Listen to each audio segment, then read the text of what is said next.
Well, Ferdinand, we saw a lot of you in that character. You had Filiente, yeah, the big bull, yes, the dangerous one, yeah, isn't it? And he always wanted to fight you. So if you go to WWE and pick a character that could resemble Valiente, who would that person be?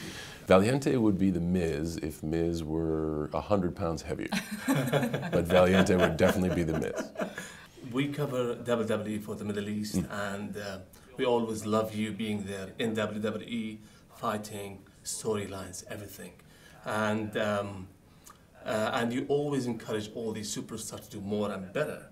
We've heard you admire Cesaro a lot. Yes. So what do you see? You know, he's the tag team champion with Sheamus. Where do you see him as a future person in WWE? Looking into the future is very difficult. Sure. Looking into the future of WWE is even more difficult. All I can do is, as far as motivate the folks around me, is do the best I can by leading by example. I think you can scream as loud at the top of your lungs as you want for change or a difference in you know, presentation, or hey, I like this guy, or I like this woman. But I think the best you can do, especially to set an example of success, is lead by example. And I try to lead with a hard-working example, and hopefully folks will follow along. So talking about WrestleMania, if you go back and speak about WrestleMania 22, John Cena facing Triple H and defeating Triple H. Was that a special moment for you then? It was a fantastic moment, and you want to talk about the real-life story of Ferdinand. WrestleMania 21 was a different scenario, where a young upstart John Cena was adored by the audience when he took on JBL for the World Championship.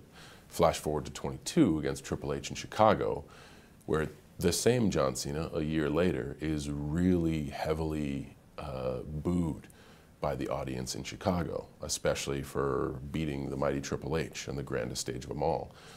It's that sort of sentiment, and that sentiment that I've been dealing with a long time, for people to constantly say, hey, change who you are for us. And I think the most important thing is, through my career in WWE, starting as early as that, I've been steadfast in my beliefs. I've been supportive of those who support me. I've embraced the fact that there's an element out there that's okay saying Cena sucks, but in the same time, they know that I'm not going to change. So it's amazing that you bring up that match. That was the first. I remember the Hall of Fame banquet right before that match, and it was the first time so much adversity had been put in front of myself. And I remember, like, they're not gonna break me. I'm gonna be myself, and I'm proud to be myself. So I've been living the WWE version of Ferdinand for quite some time now. There were rumors and talks on John Cena, The Undertaker.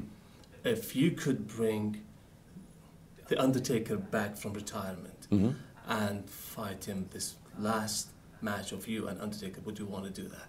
Oh, I'm sure, because I think it's something that obviously whenever a rumor starts, it means that there's something that people want to see.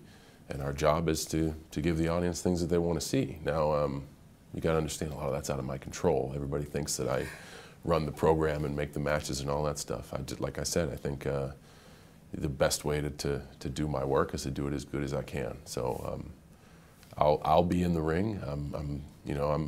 I don't know what the future of Undertaker is, and I certainly don't know if Undertaker has a future, if I'm in it or not. But it seems like it's something that someone, or a lot of folks would want to see. So I don't know. We'll see.